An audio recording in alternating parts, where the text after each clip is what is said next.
The Pacific Ocean, a canvas of liquid blue stretching beyond the grasp of the imagination, holds within its vastness an abyss of stories, both of serene beauty and cataclysmic fury.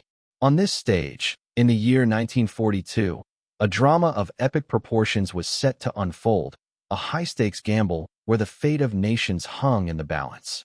It was not a clash of empires on a battlefield of mud and steel, but a duel fought on the immense, unforgiving expanse of the sea and sky, where the horizons were the only witnesses and the silence was punctuated by the thunder of war. This is the story of Midway, a tiny atoll of coral and sand, a speck on the map, that became the very epicenter of a conflict that would redefine the course of human history.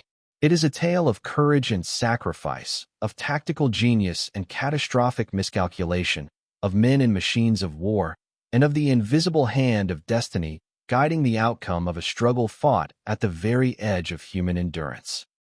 We shall delve into the heart of this storm, not just to recount the battles and the bloodshed, but to understand the men who fought them, the minds that directed them, and the forces that propelled them into this ultimate test of will and strength. The year 1941 closed with a searing image etched into the annals of American memory: the surprise attack on Pearl Harbor. The Imperial Japanese Navy, a force of unparalleled ambition and discipline, had struck a devastating blow, aiming to cripple the American fleet and secure its dominion over the Pacific.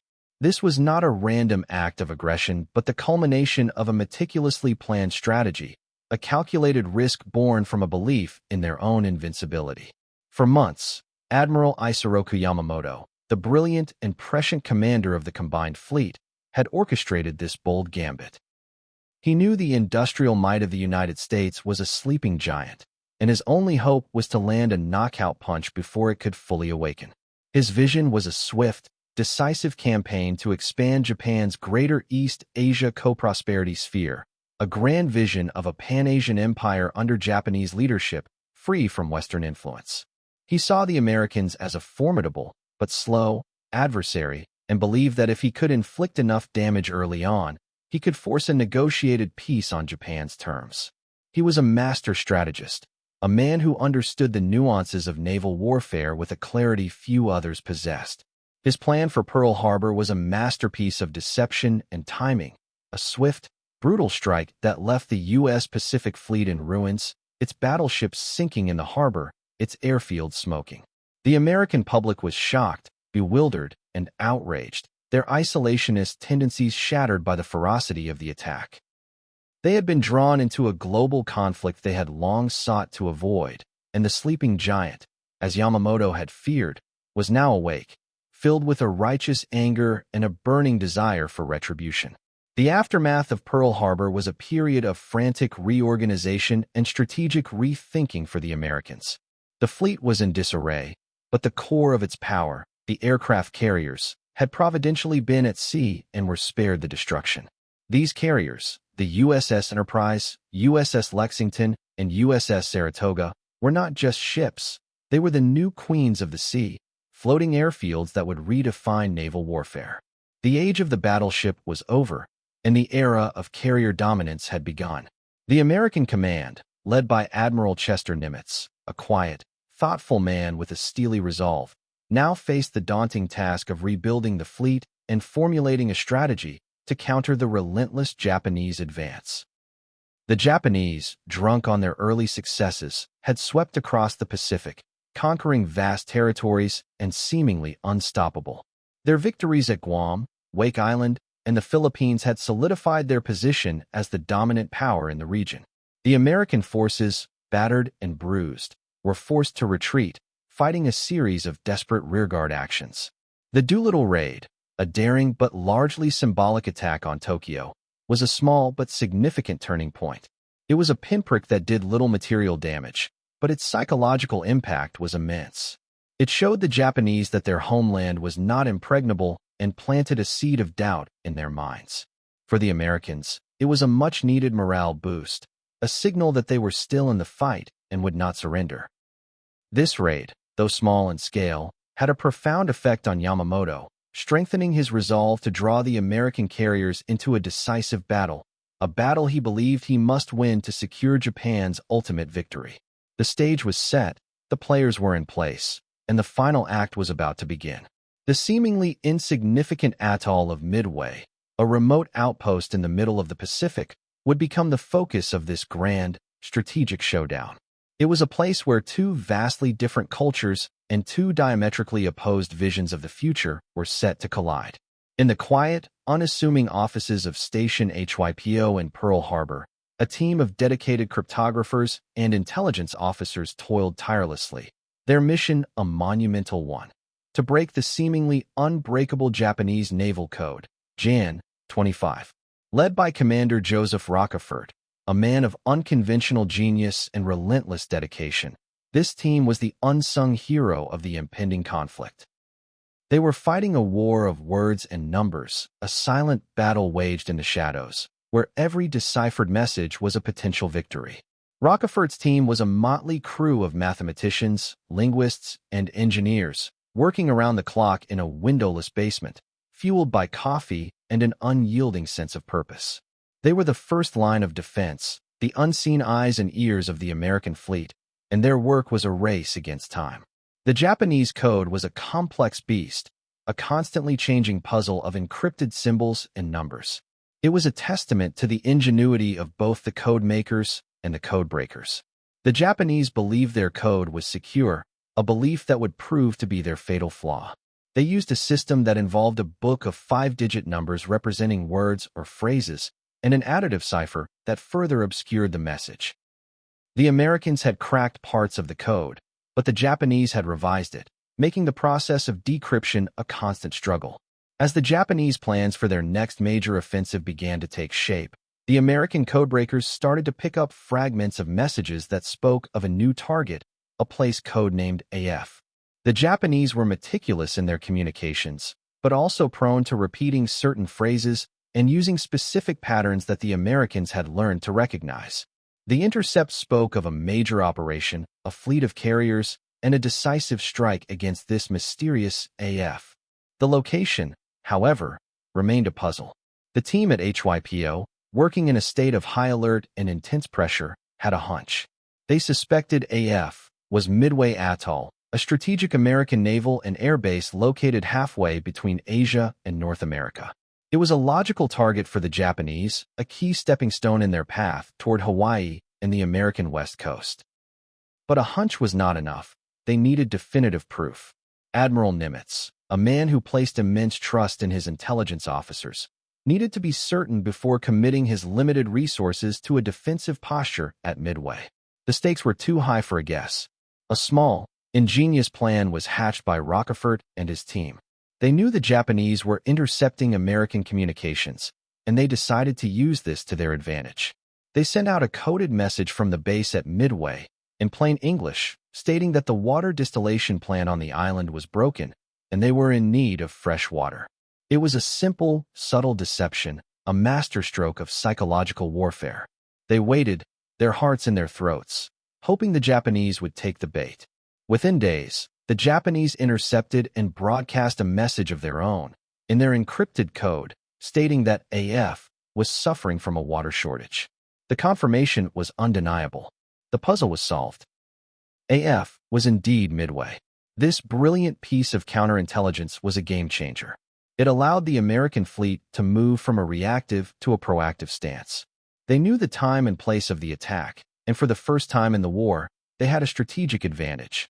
Nimitz could now reposition his fleet, consolidating his forces and preparing an ambush for the unsuspecting Japanese. The codebreakers, in their dimly lit basement, had provided the American Navy with the most crucial piece of information imaginable. They had given Nimitz the ability to prepare, to plan, and to fight on his own terms. Their silent victory in the world of cryptology would prove to be as decisive as any battle fought at sea. The fate of Midway and the Pacific War would now be determined not by the brute force of ships and planes alone, but by the quiet, intellectual triumph of a few determined individuals working in the shadows. They had given the Americans a fighting chance, and a chance was all they needed. The clock was ticking, and the stage was set for a confrontation that would test the limits of human courage and strategic brilliance. With the priceless intelligence from Station HYPO in hand, Admiral Chester Nimitz faced a monumental decision. His fleet was still recovering from the devastating blows of Pearl Harbor, and he had a significant numerical disadvantage. The Japanese combined fleet, under the command of Admiral Yamamoto, was a massive armada, a force of unmatched power and discipline. It included 4 of their most advanced aircraft carriers, a formidable array of battleships, cruisers, and destroyers, and thousands of skilled airmen and sailors. They were a veteran force, hardened by a string of unbroken victories across the Pacific. Against this Goliath, Nimitz had only 3 aircraft carriers: the battered but resilient USS Enterprise, the USS Hornet, and the USS Yorktown. The Yorktown, in particular, was a point of deep concern. It had been severely damaged during the Battle of the Coral Sea and was in a state of disrepair. Conventional wisdom dictated that it would take months to repair, but Nimitz, driven by the urgency of the moment, demanded a miracle. He ordered his men to work around the clock, pushing the boundaries of what was thought possible. The repair crews at Pearl Harbor worked with a feverish intensity, driven by the knowledge that the fate of the war might rest on their ability to get the Yorktown back into the fight. In an almost superhuman effort, they patched her up in a mere 72 hours, a feat of engineering and determination that remains a legend to this day. The ship was not fully repaired, but it was seaworthy and, most importantly, its flight deck was operational. It was a calculated risk, a gamble that Nimitz was willing to take, knowing that every single carrier was a precious asset in the coming battle. Nimitz's strategy was bold and audacious. Instead of waiting for the Japanese to attack the American mainland, he decided to meet them head-on at Midway. He would use the advantage of knowing the time and place of the attack to his benefit, setting a trap for the unsuspecting Japanese fleet. He positioned his carriers north of Midway, out of the range of Japanese reconnaissance aircraft, and waited for the perfect moment to strike. He would let the Japanese fleet commit to their attack on Midway, and then, while they were vulnerable and distracted, he would unleash his carrier air groups on their unprotected fleet. This was a classic ambush, a high-stakes game of cat and mouse on the vast, empty stage of the Pacific. The plan was not without its risks. If his carriers were discovered prematurely, they would be exposed to the overwhelming firepower of the Japanese fleet. If the Japanese plan was slightly different from what the codebreakers had predicted, the entire American fleet could be wiped out. But Nimitz was a man of quiet confidence, and he had faith in his men, his intelligence, and his strategy. He entrusted the command of his carriers to 2 of his most capable and seasoned commanders, Rear Admiral Frank Jack Fletcher, a cautious and experienced leader, and Rear Admiral Raymond A. Spruance, a cool and calculating tactician who was a last-minute replacement for an ill commander. Their contrasting styles would prove to be a crucial element in the unfolding drama. As the American carriers steamed toward their ambush point, the mood was one of grim determination. The air crews, though young and largely inexperienced compared to their Japanese counterparts, were filled with a fierce resolve. They knew the odds were stacked against them, but they were also driven by a burning desire to avenge the fallen at Pearl Harbor. The pilots and gunners practiced their maneuvers, the engineers checked and rechecked their engines, and the sailors stood ready at their battle stations. On the other side of the ocean, the Japanese fleet was sailing with a sense of destiny, confident in their plan and their overwhelming numerical superiority. They were unaware of the hidden enemy, the unseen eyes that had already unraveled their grand design. They believed they were marching toward another glorious victory, a final, decisive battle that would secure their place as the masters of the Pacific. But Nimitz had outsmarted them. He had used their own hubris against them. The stage was now set for the main event, a clash of titans that would be decided by the courage of men, the accuracy of their bombs, and the sheer force of destiny. The dice had been rolled, and the fate of a world war hung in the balance. The morning of June 4th, 1942, dawned with the stillness of the Pacific, a deceptive calm before the storm. The Japanese fleet, a massive and imposing sight on the horizon, was nearing its destination. Under the command of Vice Admiral Chuchi Nagumo, a seasoned but somewhat conservative leader, the Japanese carriers were preparing for the first wave of their attack on Midway. Nagumo's fleet was a powerful force, composed of the carriers Akagi, Kaga, Soryu, and Hiryu, and a host of supporting ships. The Japanese plan was meticulous and, in their eyes, foolproof. They would launch a massive air attack on the American air base on Midway Atoll, destroying its runways, fuel depots, and defensive aircraft. This would neutralize the island's ability to launch counterattacks and soften it up for a subsequent land invasion. The first strike, a force of over 100 planes, including bombers and Zero fighters, was launched from the decks of the carriers with a precision that was the hallmark of the Imperial Japanese Navy. The roar of the engines filled the air as the planes, a deadly swarm of metal and fire, ascended into the pale morning sky, a symbol of Japan's martial might and ambition. As the Japanese strike force approached Midway, they were spotted by a patrol plane from the atoll. The message, "Enemy carriers sighted," sent a jolt of electricity through the American command. The trap was sprung, and the battle was officially underway. The American planes on Midway, a mixed bag of B-17 Flying Fortresses, aging F-2A Buffaloes, and new F-4F Wildcats, scrambled to meet the incoming threat. They were vastly outnumbered and outmatched, but they fought with a desperate courage, a valiant but ultimately futile effort to defend their home. The Japanese Zero fighters, sleek and agile, tore through the American formations, and the bombers, with pinpoint accuracy, rained fire down on the atoll. The American air base was heavily damaged, its facilities and runways pockmarked with craters. Yet, for all their destructive power, the Japanese had failed to completely neutralize the American air defenses. A number of American planes, though damaged, managed to survive and prepare for a counterattack. The Japanese, however, were not concerned. They believed they had accomplished their mission and were confident that the second wave of their attack would finish the job. As the Japanese planes returned to their carriers, Nagumo was faced with a critical decision. He had a reserve strike force, armed with torpedoes and bombs, waiting on the decks of his carriers. The Japanese doctrine dictated that a second strike should be prepared to attack any enemy ships that might appear. However, Nagumo had received reports of American ships in the area, but no definitive confirmation of the presence of American carriers. He was hesitant to commit his reserve force, wanting to confirm the location of the enemy fleet first. The American planes from Midway, though largely ineffective in their attacks on the Japanese fleet, had one crucial effect. They forced Nagumo to divert his attention. He ordered a rearming of his reserve planes, switching their torpedoes for land bombs to hit the remaining facilities on Midway. This was a fateful decision, a moment of indecision that would have catastrophic consequences. While the Japanese carriers were in the midst of this dangerous, time-consuming process, the American carriers were still hiding, waiting for the perfect moment to strike. The Japanese air crews, exhausted from their first attack, were resting and refueling.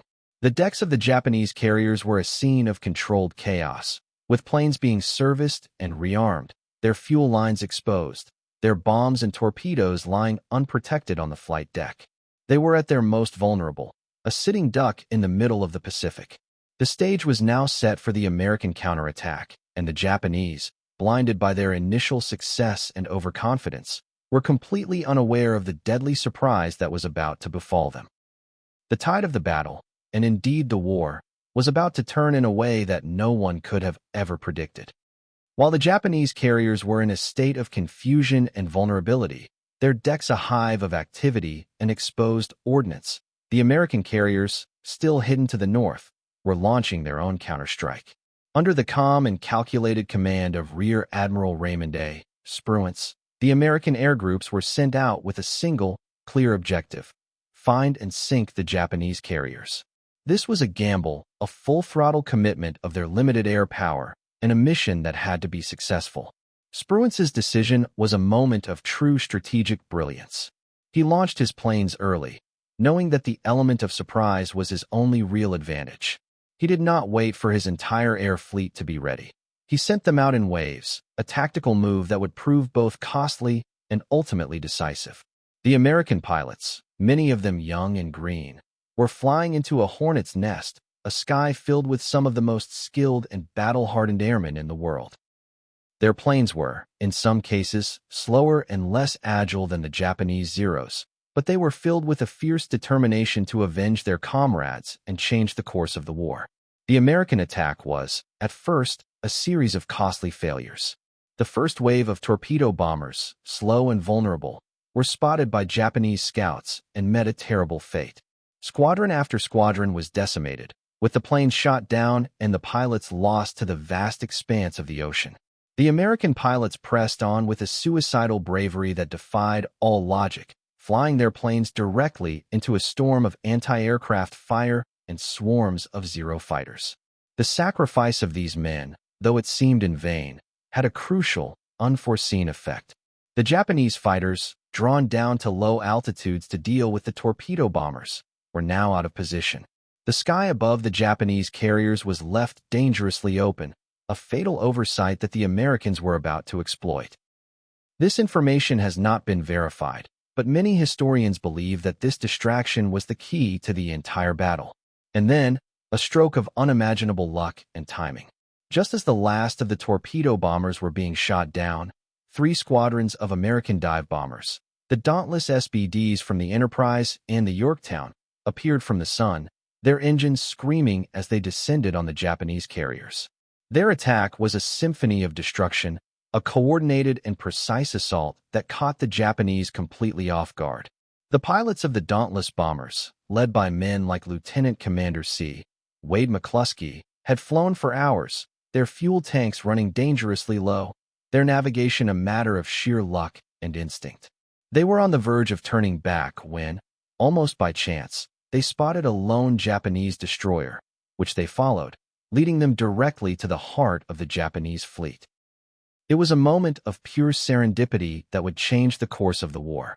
In a matter of minutes, the Japanese carriers Akagi, Kaga, and Soryu were hit by multiple bombs. The dauntless pilots, having trained relentlessly for this moment, dropped their payloads with devastating accuracy. The bombs, striking the fully armed and fueled flight decks, ignited a chain reaction of explosions. The exposed ordnance, the fuel lines, the bombs and torpedoes waiting to be loaded onto the planes, all of it erupted into an inferno of fire and destruction. The carriers, once the symbols of Japan's naval might, were now burning hulks, their steel frames twisting under the unimaginable heat. The explosions were so catastrophic that the ships were effectively lost within minutes. The pride of the Imperial Japanese Navy, the core of its carrier fleet, was gone in a blinding flash of fire. The American pilots, having accomplished their mission against all odds, now turned back, leaving behind a scene of utter devastation. The surprise attack was a complete success, a stunning reversal of fortune that no one, least of all the Japanese, could have ever foreseen. The battle was far from over, but the turning point had been reached, and the tide of the war had shifted irrevocably. The American triumph was intoxicating, a wave of elation that swept through the fleet, but the battle was far from over. One Japanese carrier, the Hiryu, had survived the initial onslaught. Under the command of Rear Admiral Taman Yamaguchi, a highly skilled and aggressive officer, the Hiryu was a coiled serpent, wounded but still deadly. Yamaguchi was not a man to accept defeat, and he was determined to strike back and inflict as much damage as possible on the American fleet. He saw an opportunity for vengeance, a chance to prove that the Imperial Japanese Navy was not so easily defeated. He quickly launched a counterattack, sending out a force of dive bombers and Zero fighters to find and destroy the American carriers. His target was the USS Yorktown, the same carrier that had been miraculously repaired at Pearl Harbor just days before.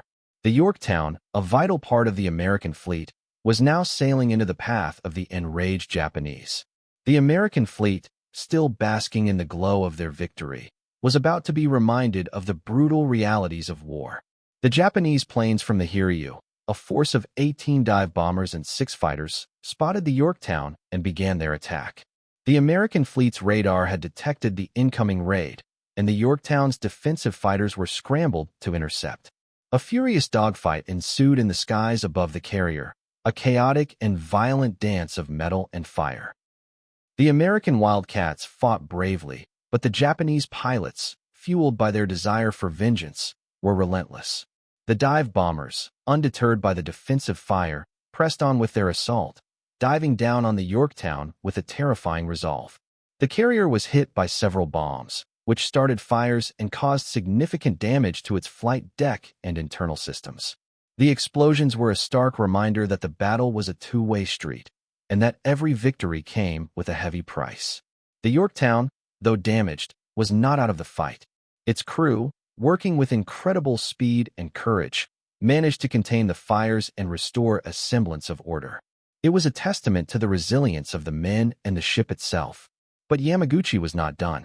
He launched a second wave of attack, this time with torpedo bombers, a force of 10 planes, to finish the job. The American fleet, now fully on high alert, scrambled its remaining fighters to meet the threat. But the Japanese torpedo bombers, flying low and fast, were a difficult target. They pressed on, evading the defensive fire and the American fighters, and launched their torpedoes at the crippled Yorktown. The carrier was hit again, this time by 2 torpedoes, which caused a massive list to the port side and left it dead in the water. The damage was catastrophic. The crew was forced to abandon the ship, a scene of grim desperation as men scrambled to escape the sinking vessel. The Yorktown, a symbol of American resolve and resilience, was now a mortally wounded giant, listing badly and on the verge of sinking. The vengeance of the Hiryu was complete, and the score was now even. The Japanese had lost 4 carriers, and the Americans had lost 1, but the balance of power was still a fragile thing. The battle was a series of agonizing swings, a testament to the unpredictable nature of naval warfare. With the Yorktown disabled, the Hiryu, the last remaining Japanese carrier, was a threat that had to be neutralized. Spruance, calm and methodical, ordered a final, decisive attack. The planes from the Enterprise and the Hornet were launched to hunt down the Hiryu. The American pilots, their ranks thinned and their planes battered, were now flying with a grim and singular purpose. They found the Hiryu and descended on it with a fury that matched the Japanese attack on the Yorktown. The Hiryu, its flight deck exposed and its defenses depleted, was hit by multiple bombs, igniting a series of catastrophic fires. The carrier, like its sister ships, was consumed by a raging inferno, its fate sealed. With the sinking of the Hiryu, the last of the Japanese carriers was gone. The tide of the battle had turned decisively in favor of the Americans. The Japanese, having started the day with 4 carriers, were now left with none. The unimaginable had happened, and the Imperial Japanese Navy had suffered a blow from which it would never fully recover. The Battle of Midway, a struggle of epic proportions, was now entering its final, bloody stages. The loss of his 4 most powerful aircraft carriers, the heart and soul of his fleet, was a devastating blow to Admiral Isoroku Yamamoto. The news, when it finally reached his flagship, the massive battleship Yamato, was met with a stunned silence. The architect of Pearl Harbor, the man who had envisioned and executed the sweeping victories of the first 6 months of the war, was now faced with an unthinkable defeat. His grand design for a decisive battle at Midway had been a complete and utter failure. The American carriers, which he had so desperately sought to destroy, had outsmarted and outfought his own. The Japanese had lost not only their ships, but also a large number of their most skilled pilots and aircrews, men who were irreplaceable. This was not just a naval defeat, it was a psychological one, a shattering of the myth of Japanese invincibility. Yamamoto, a man of profound intellect and strategic vision, was forced to confront the brutal reality of his situation. He had gambled everything on a single roll of the dice, and he had lost spectacularly. Faced with this catastrophic loss, Yamamoto was left with an impossible choice. He still had a massive force of battleships and cruisers, a powerful fleet that could, in theory, engage the American carriers in a surface battle. But without air cover, his ships would be exposed and vulnerable to American air attacks. He knew that the age of the battleship was over, and that without a carrier fleet to protect them, his battleships were little more than floating targets. He was a realist, and he knew that to continue the battle would be to invite further disaster. He could not risk his remaining ships and the lives of his sailors for a lost cause.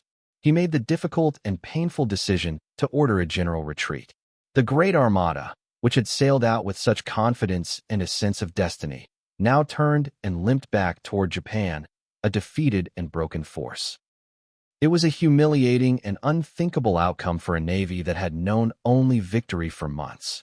The Japanese high command, initially in denial, was forced to accept the brutal truth. The Battle of Midway was a decisive American victory. The retreat of the Japanese fleet was not the end of the fighting, but it was the end of the grand naval battle. There were still skirmishes and a final, tragic footnote to the battle: the sinking of the crippled USS Yorktown. After the crew had abandoned the ship, a Japanese submarine, the I-168, found the disabled carrier and delivered the final blow, sending the Yorktown and a nearby destroyer, the USS Hammond, to the bottom of the Pacific. It was a somber end to a day of incredible highs and lows. The battle had been a testament to the ferocity and brutality of war, where even in victory, there was immense loss. The human cost of the battle was staggering. The Japanese had lost over 3,000 men and 4 of their carriers, while the Americans had lost 1 carrier and over 300 men. But the strategic implications were even more profound. The Japanese offensive in the Pacific was stopped dead in its tracks. The initiative, which they had held for so long, was now firmly in the hands of the Americans. The balance of power had shifted, and the long, arduous road to Tokyo was now open. The Battle of Midway would forever be remembered as one of the most important naval battles in history. It was a triumph of intelligence, strategy, and courage over a superior force. It was a battle that turned the tide of the war in the Pacific and set the stage for the long and bloody island-hopping campaign that would follow. The men who fought at Midway, both American and Japanese, would forever be bound by the events of those few days in June 1942. They had participated in a conflict that would redefine the world, a clash of titans that proved that in war, as in life, victory is often a matter of a single, fateful decision, a moment of courage, and a dash of luck. The Pacific would never be the same, and the story of the war would now be written by the Americans. The sleeping giant, now fully awake and a vengeful force, was coming for its enemy, and the Japanese, though still powerful, knew that their path to victory was now a distant and almost impossible dream. The aftermath of Midway was not a period of celebration, but of grim realization for both sides. For the Americans, the victory was a hard-won reprieve, a moment to regroup and reevaluate their strategy. They had proven that they could outfight and outsmart the Japanese, but they knew the war was far from over. The Japanese still held vast territories, and their army was a formidable fighting force. The battle had been a testament to the power of naval aviation, and the American command now fully committed to building more carriers and training more pilots. The industrial might of the United States, once a sleeping giant, was now fully awakened, churning out ships, planes, and war materials at an unprecedented rate. The American war machine was a force of immense and relentless power, and the Japanese, a nation with limited resources, could not hope to compete in a prolonged war of attrition. The focus of the war in the Pacific would now shift from large-scale naval battles to a brutal, island-hopping campaign, a series of smaller, but no less bloody, conflicts. For the Japanese, the defeat was a cataclysm. The loss of their 4 carriers and their most experienced pilots was a blow from which they would never fully recover. The Imperial Japanese Navy, once a dominant force, was now on the defensive. The Japanese High Command, in an effort to maintain morale and a sense of invincibility, hid the full extent of the defeat from the public. They announced a minor victory at Midway, a lie that would eventually unravel and sow seeds of doubt and distrust in the public. The war, which they had hoped to win quickly and decisively, was now a protracted and difficult struggle. The tide had turned, and the Japanese were now fighting a defensive war, a battle for survival against a relentless and powerful enemy. The era of their grand, sweeping offensives was over. The lessons of Midway were clear. Naval warfare was now a game of intelligence, technology, and overwhelming industrial capacity, a game that the Japanese were destined to lose. They had underestimated the American capacity for resilience and innovation, and they had paid a terrible price for their hubris. The war in the Pacific was now a foregone conclusion, a long and bloody road to a final, inevitable surrender. The Battle of Midway also had a profound effect on the men who fought it. For the American pilots who had survived the harrowing attacks, they were now battle-hardened veterans, their experiences forging them into a new generation of warriors. They had faced overwhelming odds and had emerged victorious, their confidence and skill honed by the crucible of battle.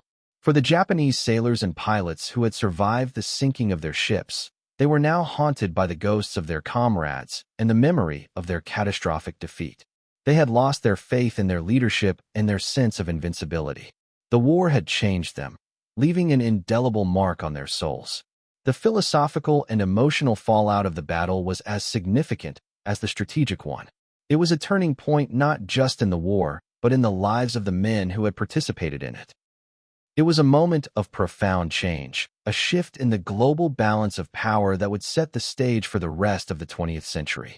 The Battle of Midway was a testament to the human capacity for courage and resilience, and a stark reminder of the immense cost of war. It was a story of heroes and villains, of triumph and tragedy, a microcosm of the larger conflict that was ravaging the world. The tiny atoll of Midway, a speck of sand and coral in the vast Pacific, would forever be remembered as the place where the tide of the war was turned, a place where destiny was forged in the fires of battle. The legacy of Midway would echo through the decades, a lesson in the importance of intelligence, the power of a single moment of luck, and the unyielding spirit of those who fought to defend their beliefs. The war would continue, but the final outcome was now known, a certainty etched in the blood and fire of a single, decisive battle. With the strategic initiative now firmly in American hands, the focus of the Pacific War shifted dramatically. The era of massive carrier-on-carrier duels gave way to a new, brutal form of warfare, the island-hopping campaign. This was a slow, methodical, and unimaginably bloody series of battles, a relentless march across the vast expanse of the Pacific from one Japanese-held island to the next. The American strategy was to bypass heavily fortified Japanese strongholds and capture strategically important islands that could serve as airfields and naval bases. The goal was to establish a chain of bases that would allow American forces to advance closer and closer to the Japanese home islands, slowly but surely tightening the noose around the enemy. This was a war of attrition, a test of will and endurance, fought not on the open sea but in the unforgiving jungles and on the scorched beaches of remote atolls.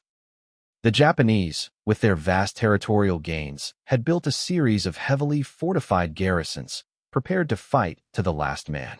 They were a tenacious and fanatical enemy, and their resistance would prove to be a profound challenge for the American forces. The first major battle of the campaign was the invasion of Guadalcanal, a remote and inhospitable island in the Solomon Islands. The battle for Guadalcanal was a 6-month-long struggle of unimaginable brutality, fought in the suffocating heat and relentless humidity of the jungle. It was a battle of attrition, a contest of willpower and endurance, fought by men who were pushed to the very limits of their physical and psychological strength. The fighting was savage, with both sides suffering immense casualties from combat, disease, and starvation. The Japanese, with their unyielding code of Bushido, fought with a fierce determination, refusing to surrender and often launching suicidal banzai charges. The American Marines, though faced with a determined and fanatical enemy, fought with a courage that would become legendary. The battle for Guadalcanal was a microcosm of the entire island-hopping campaign, a grim preview of the horrors that were to come.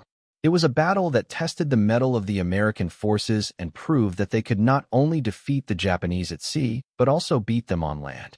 The island-hopping campaign was a slow and painstaking process, a series of battles with names that would forever be etched in the annals of American military history: Tarawa, Saipan, Iwo Jima, Okinawa. Each battle was a grinding, bloody affair, a testament to the ferocity and determination of both sides. The Japanese, with their backs against the wall, fought with a desperation born of a belief that their very way of life was at stake. They built a network of caves, tunnels, and underground bunkers, turning each island into a fortress.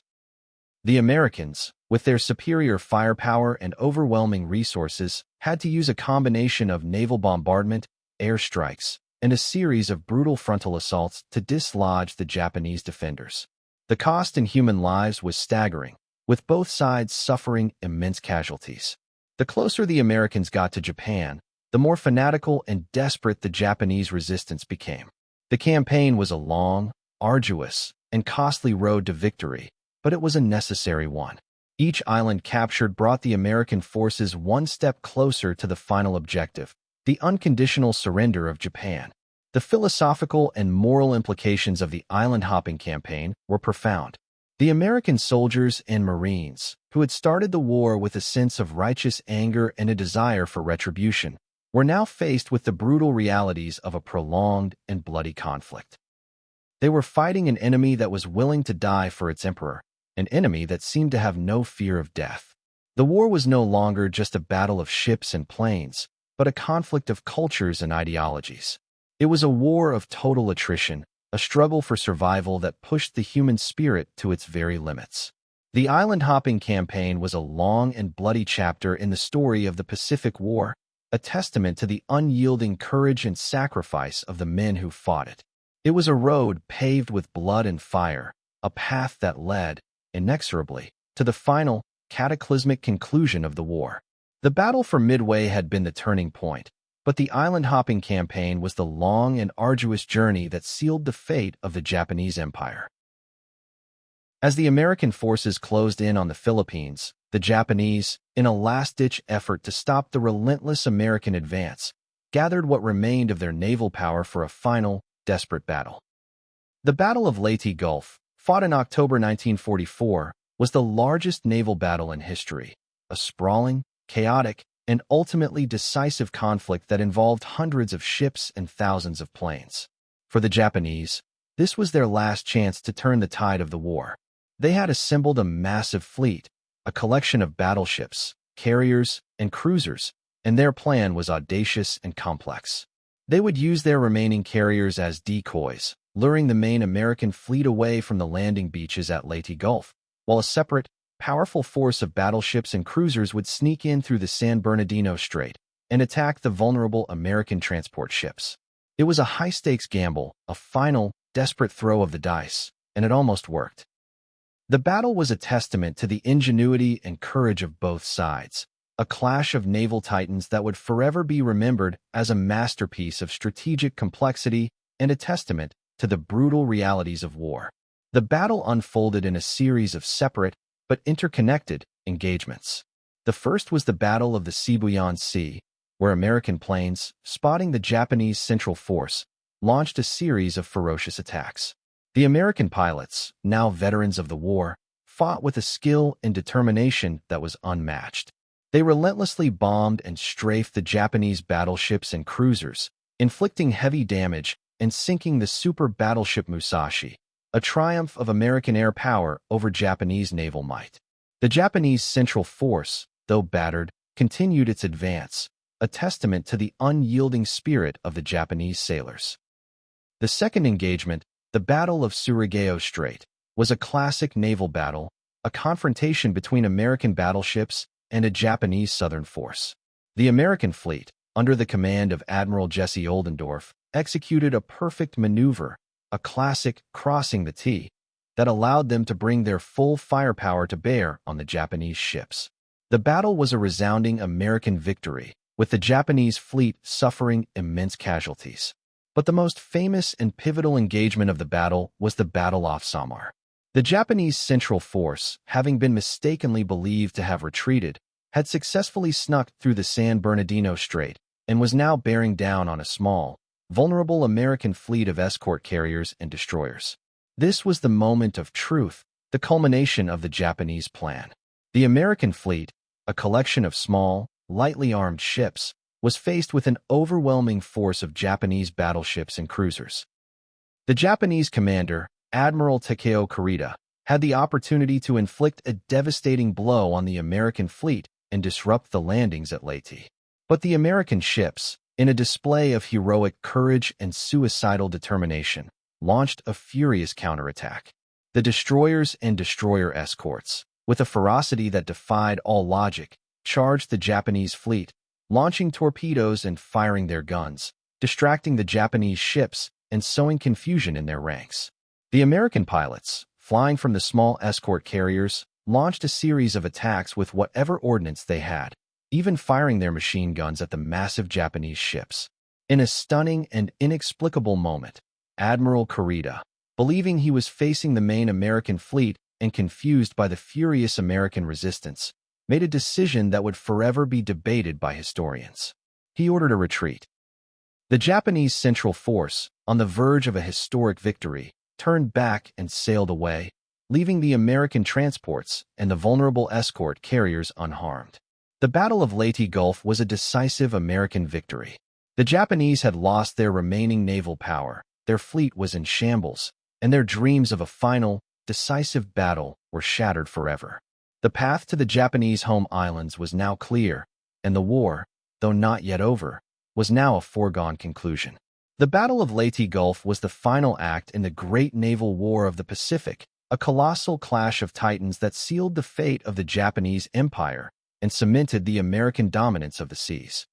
With the Japanese Navy decimated and American forces rapidly advancing, the war entered its final, most brutal phase. The island-hopping campaign had brought American forces to the doorstep of the Japanese home islands, and the final battles would be a testament to the ferocity and determination of a nation fighting for its very existence. The Japanese, with their backs against the wall, were prepared to fight to the last man. They had mobilized their entire population, from the youngest children to the oldest citizens, for the defense of the homeland. Their military doctrine, rooted in the code of Bushido, dictated that surrender was not an option, that death in battle was the only honorable outcome. This was a war of total attrition, a struggle for survival that would push the limits of human endurance and cruelty. The American forces, though battle-hardened and confident, were now faced with an enemy that was willing to sacrifice everything for a lost cause. The final chapters of the war would be a series of bloody, grinding battles that would leave an indelible mark on the memories of all who participated in them. The battle for Iwo Jima, in February and March of 1945, was one of the most iconic and brutal battles of the war. It was a small, desolate island, a speck of volcanic rock in the middle of the Pacific, but it was strategically vital. It would serve as a crucial airbase for American bombers to launch strikes against the Japanese home islands. The Japanese defenders, under the brilliant command of General Tadamaki Kurabayashi, had turned the island into an intricate and deadly fortress. They had built a network of underground bunkers, caves, and tunnels, turning the entire island into a defensive masterpiece. The American Marines, though they had overwhelming firepower and air support, were faced with a tenacious and unseen enemy. The battle was a bloody, grinding affair, fought inch by inch, with the Marines having to root out the Japanese defenders from their underground lairs. The fighting was savage and relentless, and the American casualties were immense. The iconic image of the Marines raising the American flag on Mount Suribachi, though a symbol of victory, was a testament to the immense cost of the battle. It was a victory, but a hollow one, a triumph of sheer will and sacrifice over an unyielding and fanatical enemy. The battle for Okinawa, in April 1945, was the largest amphibious invasion of the Pacific War and a grim preview of what an invasion of the Japanese home islands would entail. The Japanese defenders, under the command of General Mitsu Ushijima, had again turned the island into a fortress with a series of deeply entrenched defensive positions. The battle was a long, bloody, and brutal struggle that lasted for months. The fighting was fierce, with the Japanese defenders launching a series of kamikaze attacks on the American fleet, a desperate and terrifying tactic that was a testament to the depth of their desperation. The American forces, though they had a massive numerical and technological advantage, were faced with a determined and fanatical enemy that was willing to fight to the last man. The civilian population of Okinawa, caught in the middle of the fighting, suffered immense casualties, a tragic side note to the brutal realities of war. The battle for Okinawa was a horrific and costly victory for the Americans, and it forced the American High Command to confront a terrible question. What would an invasion of the Japanese home islands look like? The casualties would be staggering, and the cost in human lives would be unimaginable. The Empire's last stand was a grim and bloody affair, a testament to the brutality and inhumanity of total war. The battles of Iwo Jima and Okinawa were a stark reminder that the Japanese would fight to the very end, and that a conventional invasion of their homeland would be a long, costly, and bloody affair. The victories were a testament to the courage and sacrifice of the American soldiers and Marines, but they also raised a new and terrible question: how to end the war without a catastrophic loss of life on both sides. The stage was set for a final, terrible act, a moment of profound moral and ethical choice that would forever change the course of human history. While the battles raged across the Pacific, a secret and monumental scientific endeavor was underway in the heart of the American desert. The Manhattan Project, a top-secret research and development program, was a race against time to develop a weapon of unimaginable power, the atomic bomb. It was a scientific and engineering marvel, a collaboration of some of the brightest minds in the world, working in complete secrecy and under immense pressure. The project was born out of a fear that Nazi Germany might be developing a similar weapon, and the urgency to beat them to it was a driving force. The scientists and engineers, led by the brilliant but tormented physicist J. Robert Oppenheimer, were working on the very frontiers of human knowledge, harnessing the power of the atom to create a device that could change the world forever. The project was a testament to the human capacity for innovation and ingenuity, but it also raised profound ethical and moral questions about the nature of power and the responsibility of the scientist. The project was a multifaceted effort, with research and development centers scattered across the United States. The scientists worked on two parallel tracks, one to develop a uranium-based bomb and another to develop a plutonium-based bomb. The technical challenges were immense, from the enrichment of uranium to the creation of the first-ever nuclear reactor. The work was dangerous, and the scientists and engineers, many of whom were refugees from war-torn Europe, were working with a profound sense of purpose and a growing sense of dread. They were creating a weapon that could end the war, but they also knew that they were unleashing a new and terrible force into the world. The philosophical debates within the project were as intense as the scientific ones, with many of the scientists questioning the moral implications of their work. They were caught in a terrible dilemma. They wanted to end the war and save lives, but they also knew that they were creating a weapon of mass destruction that could be used for unimaginable evil. In July 1945, the first atomic bomb, a plutonium device codenamed Gadget, was detonated in the deserts of New Mexico. The test, codenamed Trinity, was a spectacular and terrifying success. The explosion was a blinding flash of light, followed by a thunderous roar and a mushroom cloud that rose miles into the sky. It was a moment of profound awe and terror for all who witnessed it. Oppenheimer, watching the explosion, famously recalled a line from the Bhagavad Gita: "Now I am become death, the destroyer of worlds." The success of the test confirmed that the Americans had a weapon of unimaginable power, a device that could end the war in a single, devastating blow. The decision to use the bomb was now in the hands of President Harry S. Truman, a man who had only recently inherited the presidency and the immense responsibility that came with it. He was faced with a terrible choice: use the bomb and end the war, or continue with a conventional invasion that would cost hundreds of thousands of lives on both sides. The war in the Pacific was now a race against time, a moral and ethical dilemma that would forever define the end of the conflict. The Manhattan Project was a pivotal moment in human history, a testament to the power of science and the profound responsibility that comes with it. It was a secret chapter in the story of the war, a silent race that would ultimately determine the final outcome of the conflict. The scientists, the engineers, and the leaders who worked on the project were all bound by a common purpose and a terrible secret. They had created a weapon that could end the world, and they were now faced with the most difficult decision in human history: to use it or not. The final act of the war was now set, a moment of profound moral and ethical choice that would forever change the world. The story of the Pacific War was no longer just a story of battles and bravery, but a story of science, power, and the terrible responsibility that comes with it. Before the dawn of the atomic age, the American air campaign against Japan was already a brutal and devastating affair. The firebombing of Tokyo, in March 1945, was a horrific and nightmarish event, a night of terror and destruction that would forever be etched in the memories of the Japanese people. The American strategy, under the command of General Curtis LeMay, was a departure from the precision bombing of military targets.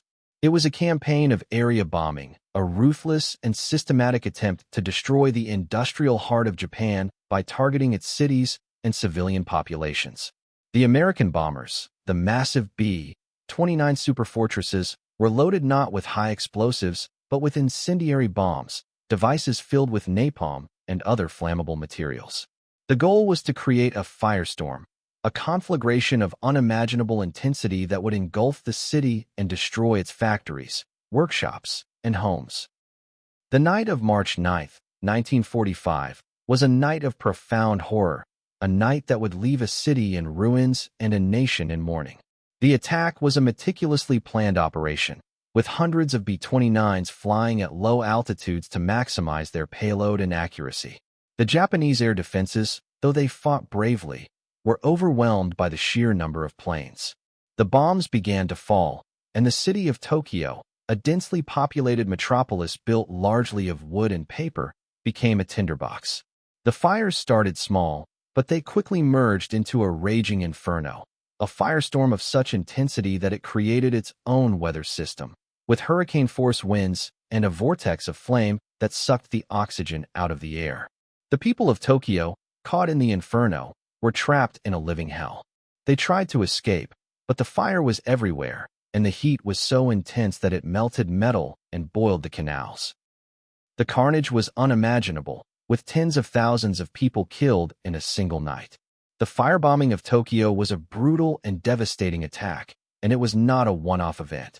It was the first of many such attacks on Japanese cities, a relentless campaign of destruction that would continue until the very end of the war. The firebombing campaign was a controversial and morally ambiguous chapter in the history of the war.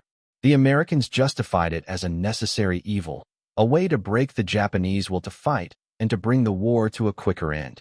They argued that the Japanese industrial base was dispersed throughout its cities, with small workshops and factories located in residential areas. The Japanese, however, saw it as a war crime, a deliberate targeting of civilians that was a violation of all the laws of war. The moral questions surrounding the firebombing of Tokyo are still debated by historians and ethicists to this day. Was it a legitimate military tactic, or was it a barbaric act of revenge? The answer is not simple, and it depends on one's perspective and one's definition of what is and is not acceptable in war. The firebombing of Tokyo was a brutal and sobering reminder that in war, there are no easy answers, and that the lines between right and wrong can become blurred and indistinct. The firebombing campaign was a strategic success for the Americans. It devastated the Japanese industrial base and left the country on the verge of collapse. But it came at a terrible human cost, and it left a deep and lasting wound on the Japanese psyche. The night of the firebombing of Tokyo was a night of profound horror, a moment of profound tragedy that would forever be a part of the Japanese national memory. It was a grim prelude to the final act of the war, a moment that showed the world the terrible, destructive power of modern warfare and the profound human cost of total war. The firebombing of Tokyo was a chapter of the war that is often overlooked, but it is a chapter that is essential to understanding the final, terrible decision that would bring the war to an end. With the firebombing of Japanese cities and the immense casualties of the Okinawa campaign, the American leadership was faced with a terrible dilemma. President Harry S. Truman, a man thrust into the presidency by the death of Franklin D. Roosevelt, was now faced with the most difficult decision in human history. The American military, though confident of eventual victory, was predicting a catastrophic loss of life in a conventional invasion of the Japanese home islands. Estimates range from hundreds of thousands to over 1 million American casualties, and an even greater number of Japanese casualties, both military and civilian. The Japanese, with their unwavering commitment to fight to the last man, had shown that they would not surrender easily. Truman was faced with a choice between two terrible options: a long, bloody, and costly invasion, or the use of a new, terrifying weapon of unimaginable power. He was a man of profound moral and ethical conviction, and the decision weighed heavily on his conscience. The decision to use the atomic bomb was not made lightly. Truman convened a series of meetings with his military and civilian advisors, and the debate was intense and passionate. Some argued that the bomb was a legitimate military weapon, a new tool that could bring the war to a swift end and save countless American lives. They argued that the Japanese, with their refusal to surrender and their fanatical resistance, had left them with no other choice. Others, including many of the scientists who had created the bomb, argued against its use. They warned of the profound moral and ethical implications of using such a weapon, and they worried about the long-term consequences of unleashing such a force into the world. They argued that the Japanese were already on the verge of surrender, and that a demonstration of the bomb's power, perhaps on an uninhabited island, would be enough to convince them to give up. The debate was a microcosm of the profound moral and ethical questions that the world was now facing. Ultimately, the decision was made to use the bomb. Truman, faced with the terrible prospect of a conventional invasion and the unimaginable loss of life that it would entail, made the difficult and fateful choice. He believed that using the bomb would be the quickest and surest way to end the war and save American lives. He authorized the use of the bomb on 2 Japanese cities, hoping that the shock and awe of the new weapon would be enough to force a Japanese surrender. The target cities were chosen not for their military significance, but for their size and industrial capacity. The first bomb, a uranium device codenamed Little Boy, was loaded onto the B-29 bomber Enola Gay, and on August 6, 1945, it was dropped on the city of Hiroshima. The second bomb, a plutonium device codenamed Fat Man, was dropped on the city of Nagasaki 3 days later. The explosions were a blinding flash of light, followed by a thunderous roar and a mushroom cloud that rose miles into the sky. The destruction was unimaginable, with both cities reduced to rubble and tens of thousands of people killed instantly. The 2 bombs, dropped 3 days apart, were a final, devastating blow to the Japanese Empire. The atomic decision was a moment of profound consequence, a turning point in human history that would forever change the nature of warfare and the balance of global power. The use of the atomic bomb was a brutal and terrifying act, and its legacy is still debated by historians and ethicists to this day. Was it a necessary evil, a way to end a terrible war and save lives? Or was it a war crime, an act of unimaginable cruelty? The answer is not simple, and it is a question that will forever haunt the conscience of humanity. The war in the Pacific was now over, but its final act was a moment of profound moral and ethical choice that would forever define the end of the conflict and the beginning of a new, terrifying age. The shock of the atomic bombings of Hiroshima and Nagasaki, combined with the Soviet Union's declaration of war on Japan, finally broke the will of the Japanese leadership. Emperor Hirohito, in a move that was unprecedented and revolutionary in Japanese history, intervened directly in the government and ordered an immediate surrender. On August 15, 1945, Japan announced its unconditional surrender, bringing the long and bloody Pacific War to an end. The news was met with a wave of jubilation and relief across the Allied world. It was a moment of profound celebration, a release of pent-up emotions after years of brutal and costly war. The streets of New York, London, and countless other cities were filled with people celebrating the end of the war, a moment of unbridled joy and relief. It was a day that would forever be known as VJ Day, a day of victory over Japan, and a day that marked the end of the most devastating conflict in human history. The war was over, but its legacy would echo through the decades, a grim reminder of the immense cost of human conflict. The formal surrender ceremony took place on September 2, 1945, aboard the USS Missouri in Tokyo Bay. General Douglas MacArthur, the supreme commander of the Allied forces, presided over the ceremony, with representatives from all the Allied nations and the Japanese government present. It was a moment of profound symbolism, a quiet and somber conclusion to a war of unimaginable brutality. The Japanese surrender was not just a military defeat. It was a psychological and cultural one, a shattering of the myth of Japanese invincibility and a new beginning for a nation that had been brought to its knees. The war had changed Japan forever, and the long and difficult process of rebuilding and reconciliation was now set to begin. The Allied powers, led by the United States, began the process of rebuilding Japan, a mission that would transform the country from an empire of war into a modern, democratic, and peaceful nation. The legacy of Midway, the tiny atoll that had been the turning point of the war, was now clear. The battle had been a testament to the power of intelligence, the importance of strategic foresight, and the unyielding courage of the men who fought it. It was a battle that had shattered the myth of Japanese invincibility and had shifted the balance of power in the Pacific.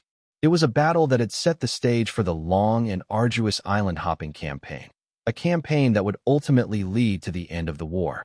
The men who had fought at Midway, both American and Japanese, would forever be bound by the events of those few days in June 1942. Their story was a testament to the courage, sacrifice, and determination of a generation of men who had fought and died for their beliefs. The Battle of Midway was not just a naval battle.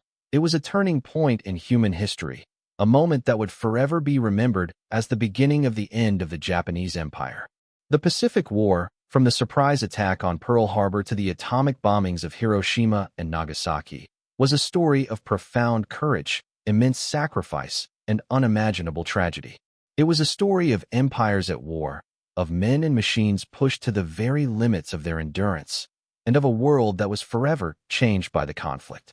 The war was over, but its legacy would echo through the decades, a grim reminder of the immense human cost of war and a testament to the unyielding spirit of those who fought to defend their beliefs. The story of Midway, the little atoll that had become the epicenter of a global conflict, was now complete, but its lessons would forever be a part of the human story. The dice had been rolled, and the fate of the Pacific had been decided, not in the halls of power, but in the fire and fury of battle, in the hearts of men who were willing to risk everything for a cause they believed in. The smoke has long since cleared from the Pacific skies, and the ghosts of Midway, and 100 other atolls, whisper on the winds. The story of the Battle of Midway is more than a chronicle of ships and planes, of tactical genius and catastrophic miscalculation. It is a timeless epic of human endeavor, a stark reflection on the nature of destiny and the price of victory. In the quiet resolve of Admiral Nimitz, we see the enduring power of reasoned action in the face of overwhelming odds. In the tireless work of the codebreakers at Station HYPO, we find a testament to the silent heroes who changed the course of history from the shadows. The suicidal bravery of the American torpedo bombers and the stoic defiance of the Japanese defenders remind us of the fierce and often tragic courage that defines warfare. Midway stands as a monument not just to a single battle, but to the end of an old world and the birth of a new. It was a decisive turning point that forever shifted the balance of power, a battle where the industrial age met the information age. The Japanese Empire, an ancient and proud culture, was brought to its knees by a foe that had awakened its immense technological and industrial might. The carriers that fought at Midway were the new sentinels of the seas, symbols of a new era of warfare, where intelligence and air power reigned supreme. The war in the Pacific, which began with a swift, brutal attack on Pearl Harbor, found its true resolution not on the beaches of Normandy, but on the vast, unforgiving expanse of the Pacific Ocean. It was a conflict born of hubris and ended by a combination of ingenuity, courage, and a terrifying new power unleashed upon the world. Today, as we stand in an era of global connectivity and digital warfare, the lessons of Midway are more relevant than ever. The silent war of intelligence, the importance of technological superiority, and the unpredictable nature of human courage are all timeless themes that resonate with us still. The men who fought at Midway, and in the battles that followed, are a link to a past that, while distant, remains a crucial part of our shared story. They were a generation that stared into the abyss of total war and found within themselves the strength to endure, to fight, and to ultimately triumph. Their sacrifice paved the way for the world we know today, a world that, for all its flaws, has been spared the kind of global conflict that once threatened to consume it. The story of Midway is not just a lesson in military history. It is a lesson in humanity itself, a profound and sobering reminder of what we are capable of, for better or for worse. It is a story that demands to be remembered, not to glorify war, but to understand it, and to honor the memory of those who lived and died in its shadow.